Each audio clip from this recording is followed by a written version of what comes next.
السلام عليكم ورحمة الله تعالى وبركاته. خياتي، بنياتي، خاوتي، إن شاء الله تكونوا بخير وبصحة جيدة. اسمحوا لي على الصوت، الله غالب. البارح كيما هكداك طرطق عليا البراس، ضليت في وسط المياه خياتي، يعني تشمخت من راسي لرجليا، مع نشل الفرحيوط بالماء والرغاوي. شوفوا دار عليا الهوا. المهم خياتي، الحمد لله على كل حال. وتسمحوا لي، المهم نوصل لكم الفكرة والمعلومة تاع الوصفة تاع اليوم تاع جداتنا وأمهاتنا. هذه جداتنا وأمهاتنا عطاو لي هذه الوصفة. المهم نقولوا بسم الله والصلاة والسلام عليك يا رسول الله. على بركة الله نبداكم في الوصفة خياتي. هذه الوصفة لكل وحدة تعاني من الفيبروم، أمراض الرحم، حكة، انفكسيون، فطريات داخلها الهواء، يعني عندها الإفرازات، عندها في الوالدة تاعها اش بي في، المرض تاع التآليل اللي راه يجي داخل الوالدة، يجي سطحي ويجي داخلي. المهم خياتي، انا هاد الوصفة اللي جبتها لكم اليوم بإذن الله، اللي عندها هذا المشكل، هاد الأمراض اللي عطيتهم لكم كامل، بإذن الله بهذه الوصفة راح تدعي لي إن شاء الله في ظهر الغيب ليا ولميمتي والجدة، أدعو لها بالرحمة في قبرها.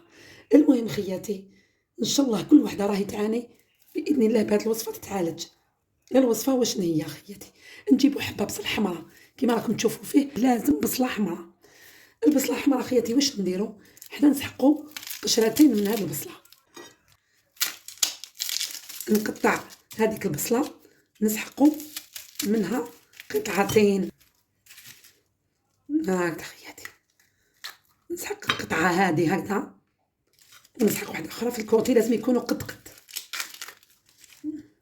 هكذا خياتي. هاد الزوج قطع نسحقوهم، هادو ما نسحقوهمش، نخلوهم من بعد نطيبوا بهم شريبة. كي العادة خياتي.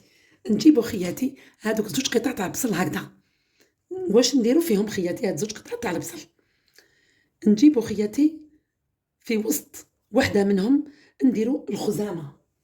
الخزامة اللي هي هذه، هاي لك خياتي الخزامة باش تعرفوها، تجي ريحتها شابة، عندها ريحة شابة. شوفوا كي تروحوا عند العشاب قولوا له يعطيكم الخزامة، تجيبي قيس 10,000، قيس كيما نقولوا حنا قيس 5,000، كمية قليلة.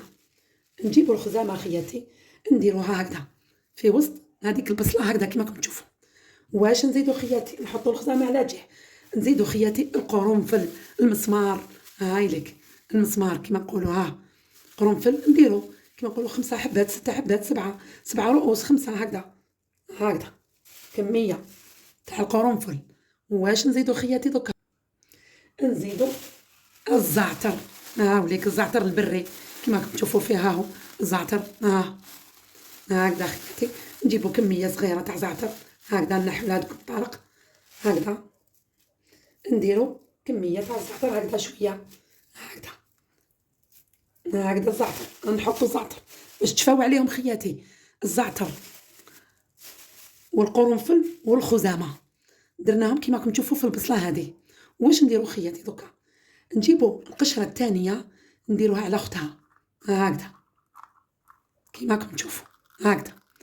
واش ندير دوك؟ نديرهم فوق النار، نسخنها نخليها تسخن هك، ونعاودو نقلبو تمتم هكذا تسخن، لازم تطهى تكون دافية. وكيفاش ندفوها؟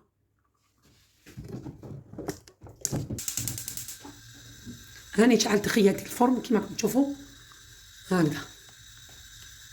هكذا خياتي. نجيبو المغرف هذه اللي تكون ثقوبة هكذا، نتوما واش عندكم حطوا، نديروها هكذا نشدوها حتى نحسوها بدات تدفى، كيما نقولوا تبدا ترخي شويه هكذا خياتي.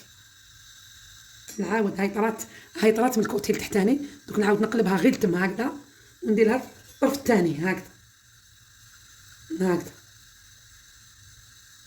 خياتي.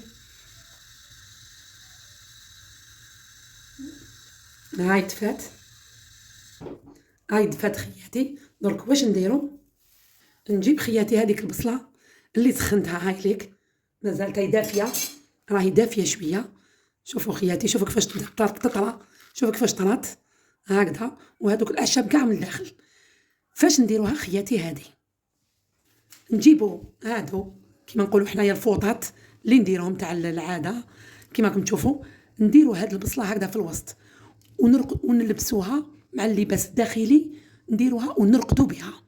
وقتاش نديروا هاد المكونات كامل في اليوم؟ كي تروح لك العاده خياتي، اليوم السابع، نهار اللي توشي ديري هاد الشيء. سمعتوا خياتي؟ اليوم السابع تاع العاده ديروا هاد الشيء. بعد ما تروح لك العاده ديري هاد البصله مع هاد الفوطه، وما تنحوش الفوطه في النهار. كي تنوضوا الصباح وتنحوا هذه خياتي، الفوطه ما تنحوهاش، يهبط عليكم الخير والخمير. واش يكون في الوالده يهبط، الا كيما نقولوا لي فيبغوم يبداو يسيروا، يبداو يطيحوا على شكل لون اسود. يعني مجربه هاد الوصفه اللي انا نعطيكم فيها مجربه. المهم خياتي، بزاف ناس كانوا رايحين لعمليات جراحيه، يعني ربي سبحانه سترهم كي داروا هاد الشيء، الحمد لله. واللي براو كاين اقرب الناس ليا، كاين صديقه اختي دارتها، يعني كانت حتولي يولي لها بعيد الشر، كان حيولي لها سرطان. والطبيبه اللي قالت لها واكدت لها، قالت لها راكي في البدايه، هذا وين بسم الله دارت هذه. والله يا خياتي غير كلت الله سبحانه وتعالى. المهم النهار السابع دير هاد البصله بهاد الاعشاب، ودير معاها هاد الفوطه، وتلبس حوايجها خياتي. بعد ما تكون نظفت روحها مليح مليح ديرها وترقد بها. كي ديرها في الليل تشرب تيزانه خياتي تاع القطف، كما راكم تشوفوا هاي ليك تاع القطف، هذا المالح تاع الصحراء، يعيطوا له القطف تاع الصحراء، كي تذوقوه مالح. وهذا برداقوش، هاوليك البرداقوش، شوفوا خياتي كيفاش يجي داير. كي تروحوا عند العشاق قولوا له عطينا البرداقوش والقطف المالح. المهم خياتي ديروا تيزانه، اشربوا هذه الصباح على الخوا، وشربوها في الليل كي ديروا هذيك الفوطه. وفي النهار ما تنحوش الفوطه خياتي. الصباح كي تنوضوا وتنحوا هذه اللي تكونوا دايرينها، كي تنحوها تكونوا موجدين قدره تاع ما كبيره. سمعوني مليح، قدره تاع ما كيما نقولوا تاع 7 ريتلات ولا 10 ريتلات ما، ديروا فيهم كاس كبير تاع زعتر البري الحر، ديروا كاس كبير، ديروها تطبخ مليح مليح مده 10 دقائق. كي تطبخ نحوا نتوما هذاك اللي تشربوه، الزعتر كيما نقولوا احنا اللي تشربوه، وفي نفس الوقت الزعتر هذاك فرغوه في باسينه كبيره عريضه، اقعدي فيه وهو دافي واحد ربع ساعه حتى يبرد.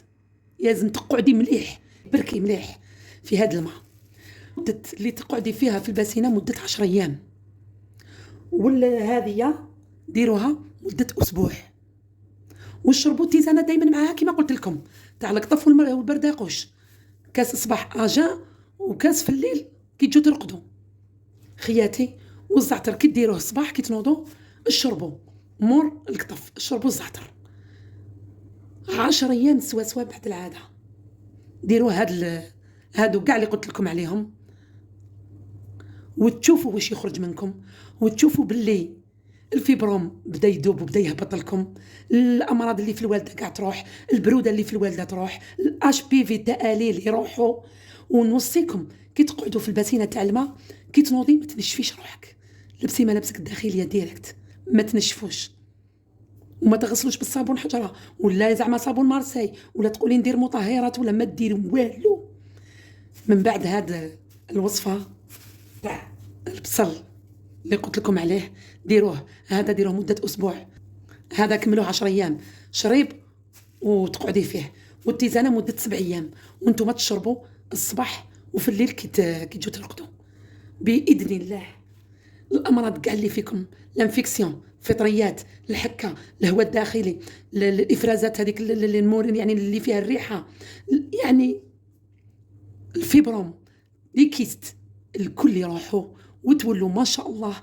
وحتى اللي ما كانتش تضني ودارت هاد التيزانه وهاد البصل وهذا، حتى وإلا كان عندها امراض في الرحم تاعها يخرجوا كاع.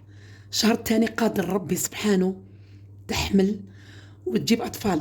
لانه صديقه اختي اللي دارت هذا الشيء خياتي ودارت تاع الزعتر، قالت لها طبيبه ما تزيديش تولدي، سي بون حبسي خلاص راح يجي كونسير، الفيبروم تاعي يتحول لك المرض خطير، التآليل في الوالده تاعك، الافرازات اللي كانت فيها.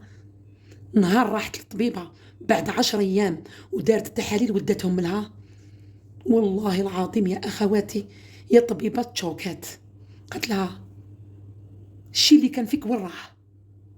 وراهم الامراض اللي كانوا فيك. الفيبروم اللي كان 7 سنتيم ولا لها 1 سنتيم. شوفوا ربي سبحانه عظمة هاد الأعشاب، وهذه يا خياتي اللي نحت لها كلش. المهم خياتي إن شاء الله ديروا هاد الوصفة بإذن الله وتبراو من كل الأمراض اللي فيكم تاع الوالدة. تدعوا لي في ظهر الغيب، وتدعوا لميمتي، وترحموا على جدة الله يرحمها اللي كانت تدير هاد الشيء. سمعتوا خياتي؟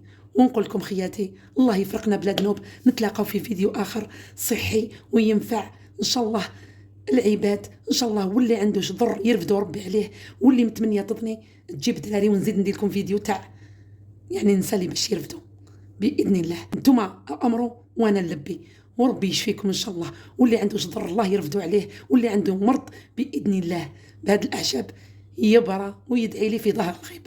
قبل ما نقول لكم بقاو على خير، اللي عندها لا طونسيون القطف يطلع باسكو مالح، يسمى الملح يطلع.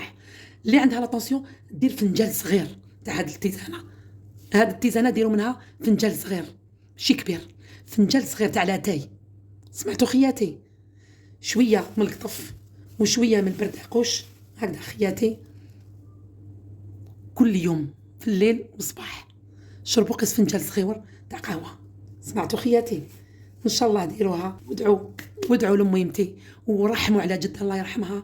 ونقول لكم الله يفرقنا بلا ذنوب. وسمحوا لي على الصوت، انا ديجا راني نعطيكم في الاعشاب وراني دايره هاي، راني دايره خياتي تيزانه هاكليك تاع كيما هكذاك تشمختو كاع. راني دايره تاع القارص ولا الزعتر ولا الويزه المليسه وحبيبات قرنفل، وحليتهم بمغرف عسل نشربها ونرقد باذن الله. غدوه نصبح مليحه. هيا نقول لكم الله يفرقنا بلا ذنوب، والسلام عليكم ورحمة الله تعالى وبركاته في فيديو آخر إن شاء الله.